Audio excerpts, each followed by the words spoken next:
ప్రభువైన యేసుక్రీస్తు నామములో మీకందరికీ కూడా శుభవందనము తెలియజేస్తా ఉన్నాను. God bless you all. మరొక రాత్రి, ఈ శుక్రవారం రాత్రి పరిశుద్ధాత్మ దేవుడు మనతో మాట్లాడడానికి సంసిద్ధముగా ఉన్నాడు. మీరు సిద్ధమా? అద్భుతకరమైన మార్పును చూడబోతా ఉన్నాం, వినబోతా ఉన్నాం, పొందబోతా ఉన్నాం. దుఃఖపడకుడి, దిగులు పడకుడి. ఈరోజు పరిశుద్ధాత్మ దేవుడు ఆయన ప్రత్యక్షపరచుకొనుచున్నాడు. ఇప్పటికే మీలో కొందరికి దుఃఖము వస్తూ ఉంది, భారము కలిగి ఉంది.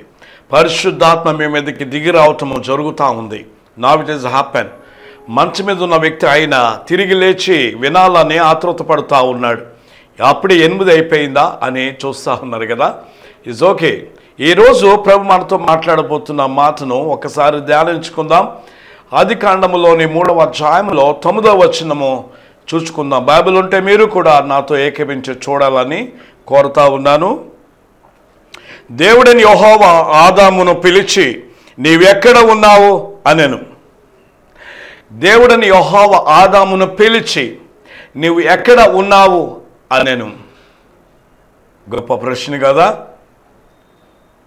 ఆదాముని పిలిచాడు, నేను పిలవడా?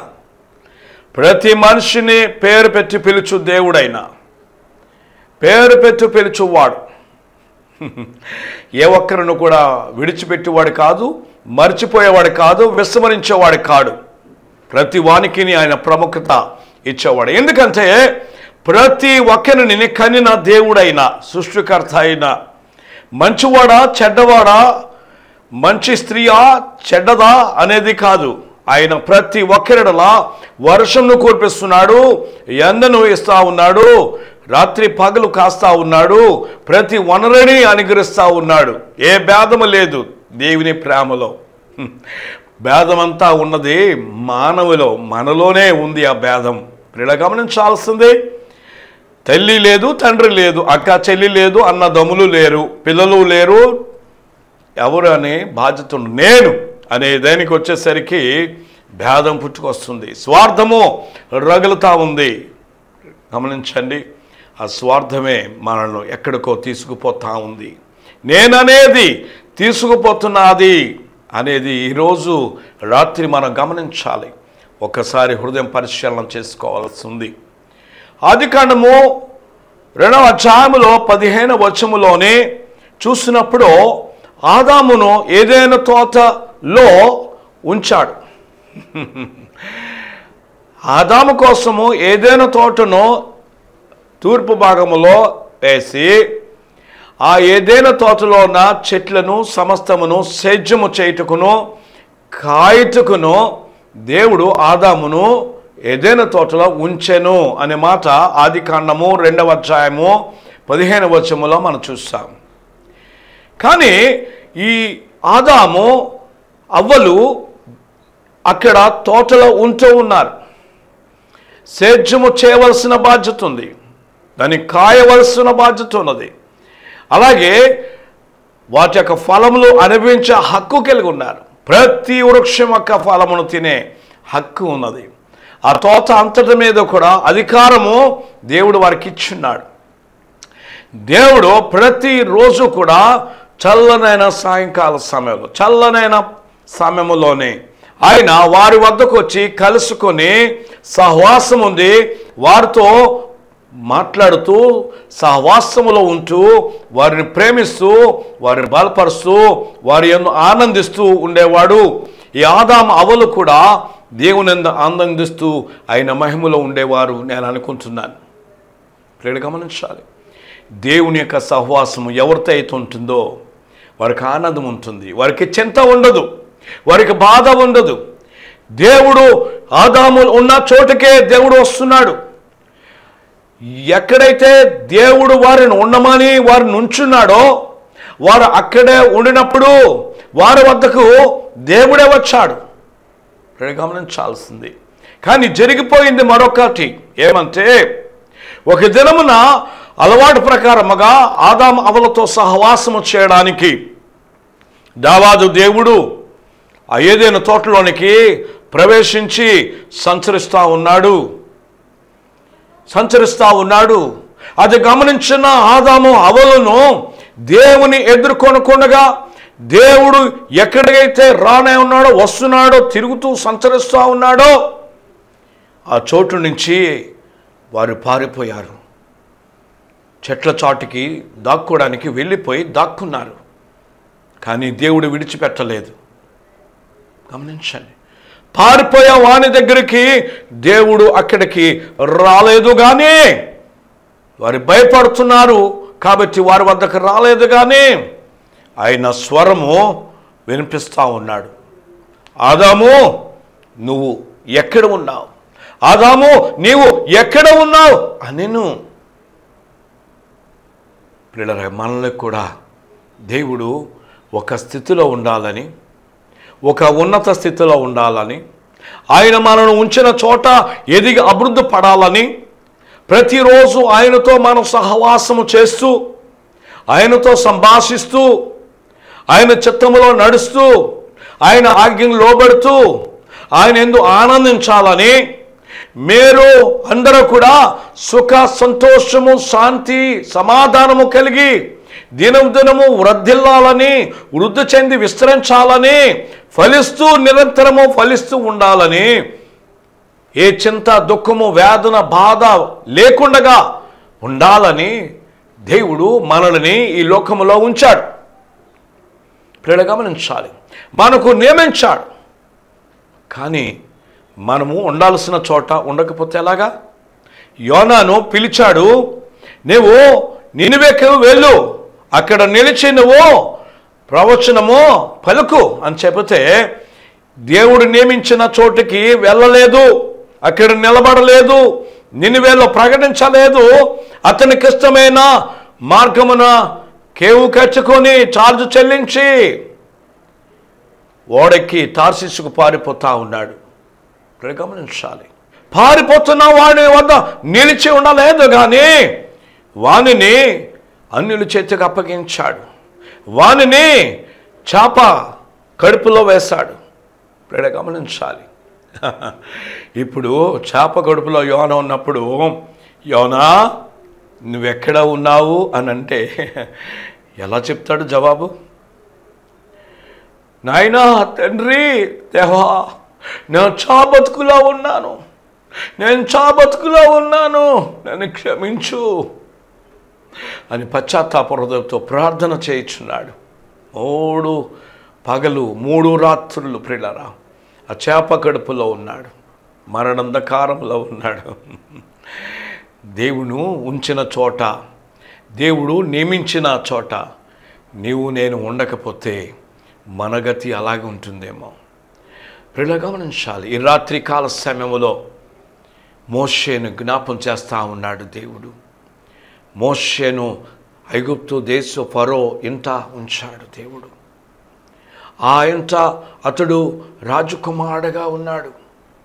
అతడు చేయవలసిన పనిని ఆయన జ్ఞానముతో దేవుడు నింపి జరిగిస్తున్నాడు. వారు అందరికన్నా జ్ఞానపూరితమై ఉన్నవాడు. అతడు ఐగుప్తీయుడు కాకపోయినా హిబ్రీయుడైనా దేవుని యొక్క ఏర్పాటులో ఉన్నవాడై ఉండి ఆ రాజ్యమునకు పరిపాలన దక్షత కలిగిన అధికారంలో వెళ్ళవలసిన వాడు. తన సొంత ఆలోచన చప్పున తను ఏమైనా చేయగలననుకొని, హిబ్రీలైనా తనవారనుకొని, వారికి ఏదో న్యాయం చేయాలని, వారికి సహాయపడాలని సొంత జ్ఞానముతో ఐగుప్తుడిని చంపేశాడు. వారికి హిబ్రీలకు తీర్పు తీర్చా వెళ్ళాడు. కానీ ఎదురు దెబ్బ తగిలింది. ఎందుకో తెలుసా? దేవుని చిత్తము లేకుండా ఉంచవలసిన స్థానములో దేవుడు ఉంచగా అక్కడ లేడు, తన ఇష్టానుసారంగా వెళ్ళిపోతాడు. అందుకే ప్రాణభయంతో పారిపోయించాడు. కానీ ఒక దినమున ఆ మండుచున్న పొదను చూచి ఆకర్షితుడయ్యాడు. ఆ చోటుకు వెళ్ళాడు. మోషేతో దేవుడు అంటున్నాడు, నువ్వు ఉన్న చోటు పరిశుద్ధమైన స్థలం, నువ్వున్న చోటు పరిశుద్ధ స్థలము అని దేవుడు చెప్తున్నాడు. భయక్రాంతుడైపోయాడు మోషే. ఓహో, దేవుని సన్నిధిలో నిలబడ్డాడు. హి was changed, totally he was changed. సంపూర్ణముగా మోషే మార్పు చెందాడు. అతడు లోకము నుంచి పరిగెత్తుకొని వచ్చాడు, మరణ పాము నుంచి పరిగెత్తుకొని వచ్చాడు, దేవునిని ఆకర్షించుకున్నాడు, దేవుని సన్నిధికి వచ్చాడు, దేవుని పరిశుద్ధ స్థలములో నిలుచున్నాడు. అతనిలో భయం పోయింది. దేవుడు విశ్వాసం ఉంచాడు, దేవుడు అధికారం ఇచ్చాడు. దేవుడు తిరిగి ఫరో ఎదుట వెళ్ళి నిలబడమని చెప్పాడు. ఫరో ఎదుట అద్భుతం చేయమని తన చేతికి అధికారం ఇచ్చాడు. ఆయనకి గొప్ప బాధ్యత ఇచ్చాడు, గొప్ప నాయకుడిగా ఉంచాడు, తన స్నేహితుడిగా చేసుకున్నాడు, తన ఇల్లు అంతటిలో నమ్మకముగా ఉండినట్లుగా తన ఇంటిలోనికి తీసుకున్నాడు. నువ్వు దేవుని సన్నిధిలో పరిశుద్ధ స్థలములో నువ్వు ఉంటే గనక తిరిగి గొప్ప మార్పు ఈ రాత్రి దేవుడు ఇవ్వబోతా ఉన్నాడు. నువ్వు దేవుని మందిరానికి వెళ్తూ మానేసావా? బిజీ అయిపోయావా? నీవు చేయవలసిన పనులు మానేసి ఏవో పనులకు నిమగ్నం అయిపోయావా? నీ హృదయ పరిశీలన చేసుకో. స్టూడెంట్స్ కూడా క్లాస్ రూమ్స్లో ఉండాల్సిన వాళ్ళు రోడ్ల మీద ఆయా ప్రాంతాల్లో చెట్లు చీకట్లు వెతుక్కుంటూ పోతున్నారు. వాళ్ళు బ్రతికుండి చచ్చిన వారుగా బ్రతుకుతున్నారు. వాళ్ళ జీవితాలు కోల్పోతున్నారు, వారి క్యారెక్టర్ కోల్పోతున్నారు, వారి సంతోషాన్ని కోల్పోతున్నారు, వారు బంగారు భవిష్యత్తును కోల్పోతున్నారు. దేవుడు ఉంచిన గొప్ప ఆశయాలను, ఉన్నత స్థితి పొందాల్సిన ఆశీర్వాదమును వారు కోల్పోతున్నారు. చిన్న వయస్సులోనే, యవన దశలోనే ఏడుస్తున్నారు, కుమిలిపోతున్నారు. చావటం మేలేమో అని తలస్తా ఉన్నారు. జీవముగల దేవుని సన్నిధిలో ఉండాల్సిన వారు మరణ దూతకు ఎదురవుతా ఉన్నారు. ఈ రాత్రి కాల సమయంలో యవనస్తులారా, మీ మనసును ప్రభు వైపు తిప్పుకొనండి. మీరు ఉండవలసిన దేవుని సన్నిధిలో నిలబడండి.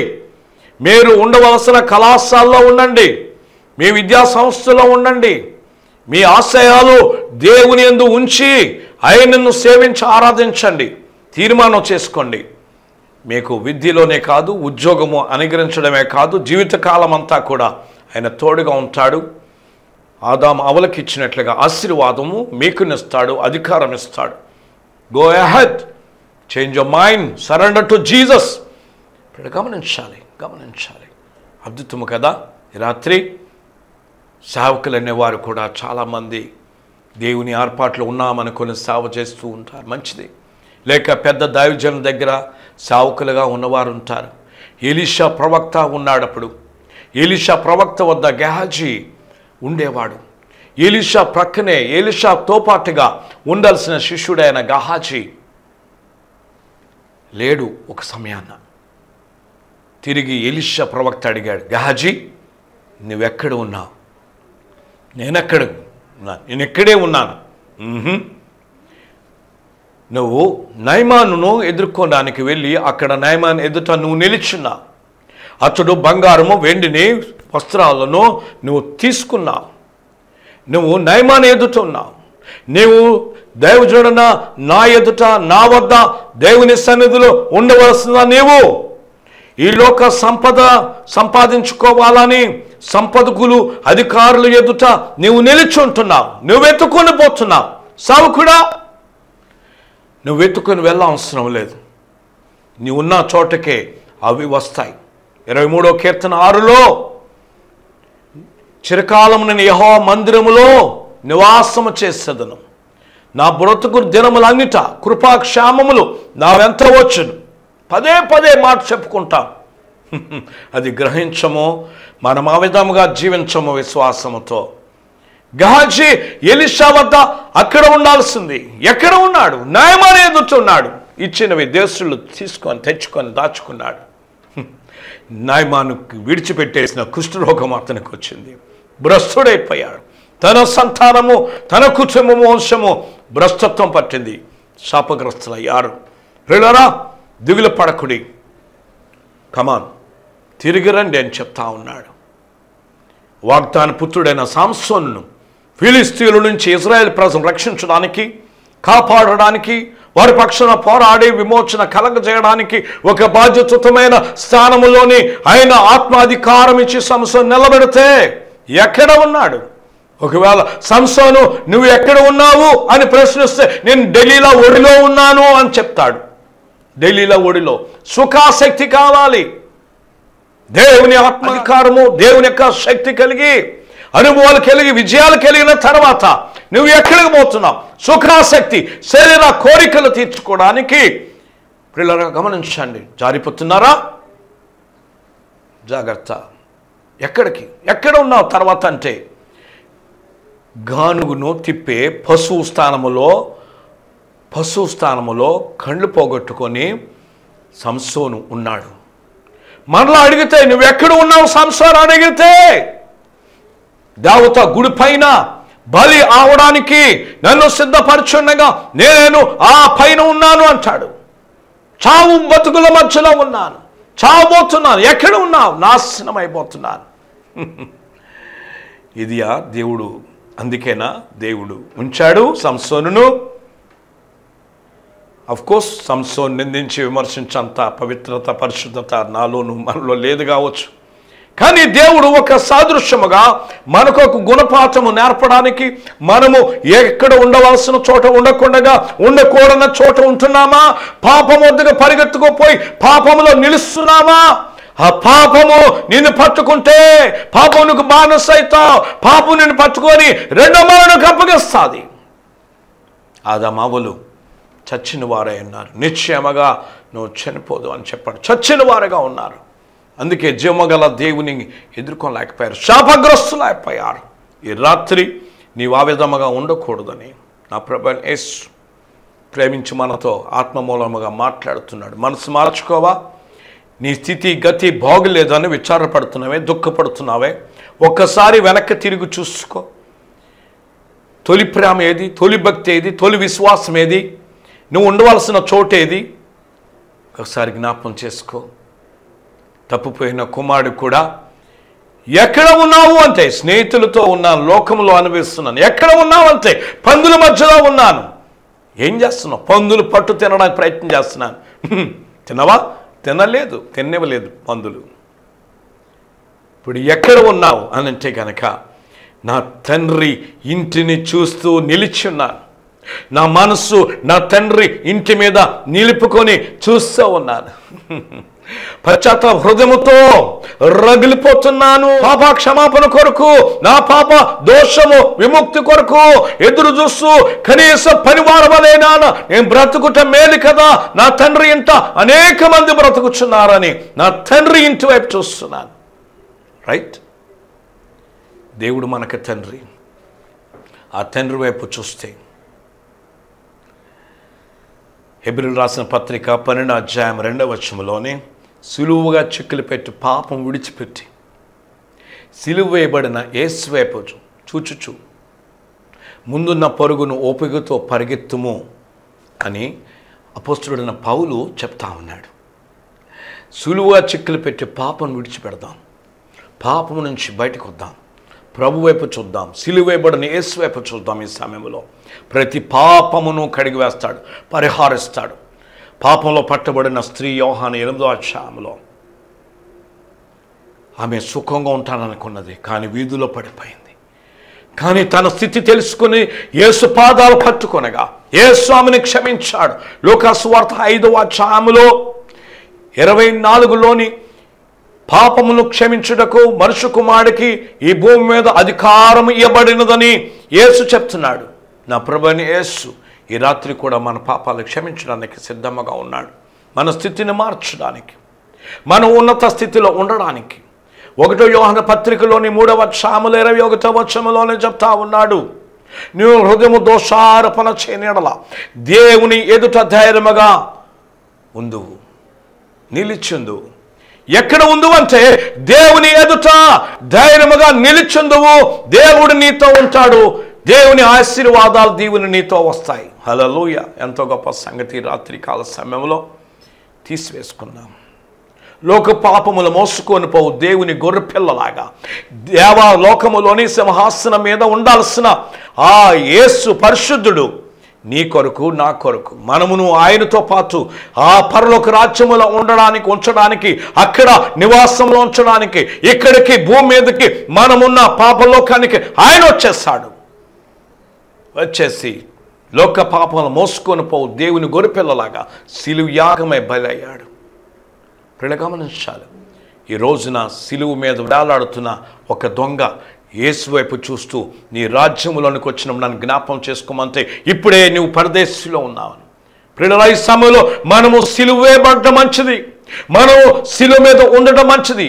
ఎక్కడ నువ్వు ఉన్నావంటే సిలువ మీద ఉన్నాను. పౌలు అంటాడు, లోకమును నాకును, నేను లోకమును సిలువ వేయబడున్నాను. రైట్, లోకంలో చచ్చినట్లయితే దేవుల్లో బ్రతుకుతావు. గమనించాలి, దేవుల్లో మహిమలోని ప్రభావంలోని అధికారం తిరిగి పొందుకుంటావు, అభివృద్ధి పొందుతావు. ఈ రాత్రి కాల సమయంలో ధనవంతుడు ఆయన గర్వమును తను ఏదైనా చేయగలను, తను సుఖపెట్టుకోగలను అని అనుకుంటూను దేవుని మాత్రం సేవిస్తున్నాను అనుకున్నాడు. కానీ యథార్థముగా దీనుడై ఏమీ లేని వాడే దరిద్రుడై లాజరు కూడా ఉన్నాడు. కానీ చనిపోయిన తర్వాత ధనవంతుడా నువ్వు ఎక్కడ ఉన్నావంటే పాతాళములో అలమటిస్తున్నాను. లాజరు దరిద్రుడై ఉన్నావు నీవు ఆనాడు, ఇప్పుడు ఎక్కడ ఉన్నావు అని అంటే పరదేశుల అబ్రాహాము రొమ్మున సంతోషముగా ఆదరణ పొందినానంటాడు. ప్రియులారా, ఈ లోకములో మనం ఉండవలసిన దేవుని సన్నిధిలో ఉండాలి. దేవుడు మనకు నియమించిన విధానంలో వెళ్ళాలి. దేవుని వైపు చూస్తున్న ప్రతిరోజు ఆయనతో సహవాసంలో ఉంటే అన్ని సమకూడు జరుగుతాయి, సంతోషం మనకు వస్తుంది. దేవుడి మాటలు దీవించిన గాక. ప్రార్థన చేసుకుందాం. యాడుదప్యోసమకారాస్, నా కుమార్తె నేను మరణపాయములో ఉన్నాను అని మనసులో తలస్తున్నాను, నీ కన్నీటిని తుడిచివేస్తున్నాను. ఇదిగో నా హస్తము నిన్ను పట్టుకొని ఉన్నత స్థానంలో నిలబెట్టుచున్నది, నా హస్తము నిన్ను పట్టుకొని ఉన్నత స్థానంలో నిలబెడుతుంది. మరణ ఛాయి తీసివేస్తాను, జీవం నీకు ఇచ్చాను. ఎక్కడ ఉన్నావు అనే ప్రశ్నకు నేను దిగులు పడుతూ కుమిలి పడుతూ వంట గదిలోనే నేను ప్రాణము తీసుకోవాలని తలస్సు ఉన్నాననుకున్నా, సోదరి ఇదిగో నా ప్రభు యేసు నిన్ను బలపరుస్తున్నాడు, నీ సంకటములన్నీ కుదుర్చున్నాడు. భయపడకు. ఓ పాదిరి, ఓ సేవకుడా, ఇంతేనా నా జీవితము? ఏదో అనుకున్నాను, ఎన్నో చేయాలనుకున్నాను, దిగజారిపోయాను, కోల్పోయాను, సంఘము నష్టపోయాను, ఈ రోజునే విధంగా దిగజారిపోయానని అనుకుంటున్నావా? Turn back to Jesus. యేసు వైపు తిరిగి చూడమని నా ప్రభు చెప్తా ఉన్నాడు. నా ప్రభు యేసు మమ్మల్ని ఆదరించుటకై ఈ లోకానికి వచ్చి రక్షణ ఇచ్చిన యేసు మేము ఉండవలసిన చోటు పరలోకమని తెలియజేస్తూ, నీవు నియమించిన చోట మేము నిలిచినట్లుగా, నీ చిత్తము నెరవేర్చు ప్రతి చోట మేము నిలిచినట్లుగా, నీవెక్కడైతే మమ్మల్ని నాటావో అక్కడ మేము ఫలించినట్లుగా దీవించి ఆశీర్వదించి ఈ పరిచర్యను విస్తరింపచేయమని మహిమ పొందమని యేసు నామములో అడిగి వేడుకొంచున్నాం పరమ తండ్రి. ఆమేన్. God bless you all. మరో వచ్చే వారం కలుసుకుందాం. దేవుడు మనల్ని దీవించును గాక. ఆమేన్. ఫస్ట్ లవ్, ఇది దేవుడు ఇచ్చిన జననం నాకు. ఫస్ట్ లవ్, ఇది మనసుని మలిచే వాక్యం నాలో. ఫస్ట్ లవ్, ఇది నడకలు నేర్పిన మార్గం నాకు. ఫస్ట్ లవ్, ఇది మరణం దాకా నిలుచును నాలో. దేవా, ఈ ప్రేమను నువ్వు పంచగా, దేవా ఈ రచనల తొలి భాషగా, దేవా ఈ ప్రేమను నువ్వు పంచగా, దేవా ఈ రాగమే తొలి పాటగా. ఫస్ట్ లవ్, ఇది దేవుడు ఇచ్చిన జననం నాకు. ఫస్ట్ లవ్, ఇది మనసుని మలిచే వాక్యం నాలో. ఫస్ట్ లవ్, ఇది నడకలు నేర్పిన మార్గం నాకు. ఫస్ట్ లవ్, ఇది మరణం దాకా నిలుచును నాలో. First love.